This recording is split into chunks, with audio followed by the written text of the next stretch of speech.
Are you looking for a stakeholder analysis matrix template? Well, if that's the case, then you've come to the right place, because today I'm going to be sharing with you a template that I've been using for several years now. I'm also going to make this available for download, so there'll be a link in the description below. And you'll also get access to every single one of these tabs as well, various different stakeholder templates, one being a communication plan and the other being a stakeholder register. So all of those will be available in the download. It does come at a cost. It's around of the price of a cup of coffee, but do bear in mind that it will save you all the time from building this out, and also it will help support me and my channel, so I would appreciate it. With all that said, let's delve into actually building out this stakeholder analysis matrix from scratch. So if you do have a little bit of time and you do just actually want to build this out yourself and know how to do it, then you can follow along now. So firstly, I would recommend giving this document a name. So I'm going straight in with stakeholder analysis matrix right at the top, and I'm going to make this around about 26 points, so it's nice and large and we can see exactly what this document is all about. So anyone opens it up, they know for sure that they've got the right document. So I've called it stakeholder analysis matrix. I've made this nice and large. I've put it in a kind of grey colouring just to make it a little bit more professional. So how we're going to build this, I will remove the grid lines at the end and I'll show you how to do that. But it's really simple actually. We only have to create a few things. So the first thing we're going to do is build the influence box.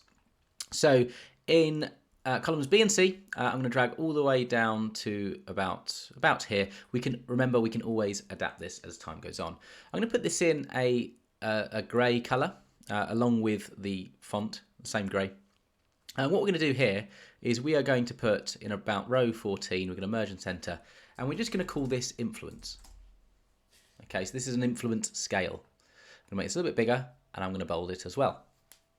Now at the bottom, from column D, we're going to go to keep this relatively same, so it looks kind of in sync with the other influence box. I reckon that's about right. We're going to put this in a grey, the same grey, and let's just say in G29, I'm going to put interest. Now I'm going to select influence, I'm going to click Format Painter, and then I'm going to select interest. And what that's going to do is it's going to merge a couple of cells next to it, and it's also going to copy across the bolding and the size as well. So we've got influence and interest. So now we've got our scale. So now it's all about building these boxes. So we may need to update this, like the scale, as we go along, and you'll see why shortly. But what I would do is I'd just start manipulating the column sizes. So I've dragged D, the width, to around about 2.2. I'm actually going to drag this one in a little bit here. And what I'm now going to do is we just need to create the four different boxes. So we've got around 3, 4, 5, 6, 7, 8 columns. So about 4 in, and we're going to go down to about here. And for now, what we're going to do is I'm going to right click. I'm going to click Format Cells. I'm going to click on Border, and we need a right border and a bottom border. And I'm going to have this kind of effect here. So if I click that again, no, I'm not going to go for that one. I'll go for this one. Click that again and click that again and press OK. And you'll see it's put in this kind of nice divider line. And we're going to need to do that on the other side. So 4 across. So 2, 3, 4. Format cells, and we need the same again. So this time it would be the left and the bottom. Now if we do the same from here, we've got 1, 2, 3, 4, 5, 6, 7, 8, 9, 10. 1, 2, 3, 4, 5, 6, 7, 8, 9, 10. 1, 2, 3, 4, 5, 6, 7, 8, 9, 10. Oh, I did go up one. So at this point we can go across and put that same right click, Format Cells. Now we would need it here as well. So I've literally left clicked here on the border. So Format Cells, Border, made sure that's selected, right click. It's remembered it from before, which is good. And now we have our little grid, if you like. So what we can actually do at this point is we can move the interest up, because we don't need it to be all at the bottom. What I would then do is I would actually just get rid of that like that. And this looks a bit funky, so I'll get rid of that as well. So this is looking really good, and I'm actually just going to wipe that out there and wipe that out just so that it's in line with this. And I'm actually going to move this up again actually. So as you can see, it requires a little bit of playing around just to make sure that everything's in position. So I'm actually going to move that up. So as you can see what I'm doing here. I'm just playing around with it so that actually, if I merge this all, there we go. Then it kind of is in line with the grid, and I just think that looks really, really neat.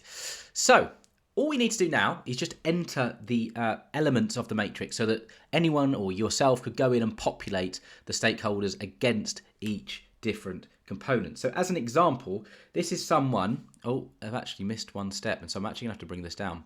So as an example, and I'll talk about my example after, okay, and I just have to merge that and center that again. Sorry about that. Maybe one more actually.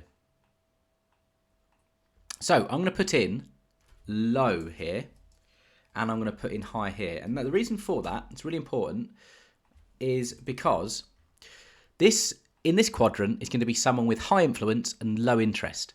This quadrant is going to have a high influence and a high interest. Here, high interest, low influence, and low influence, low interest. So you kind of need these just to give yourself a little bit of a pointer, or whoever's opening the document. So let's make that a bit bigger. So that's 14, that's 14. Now, I'm just going to add some text, and then we can work on the final formatting and finish up. So we're going to just basically put in here negative support. So this stakeholder would be providing negative support. They've got a high influence. And I'm going to put commit in here, okay?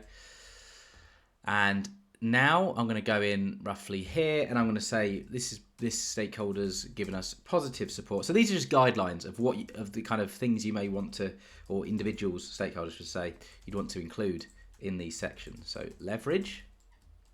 So the commit and leverage are just kind of examples of maybe how you'd want to behave or respond to such stakeholders. So in the middle, here we're going to put, so imagine this is actually in the middle of the moderate influence, in the middle of the scale. And I've spelt that wrong, so invest. And then what I could actually do is just copy that down there, Control V, and just change this to moderate influence. I'm going to change this to plan. And lastly, we just need to do the bottom two. So if I do select all of these cells, so select F8, and I've scrolled across to J8, Control C. If we go in roughly here, I'll go in here actually, Control V. Now I just need to change this to, no, that can stay the same. Sorry, that can stay the same. Positive support, high influence, and leverage. That can stay the same.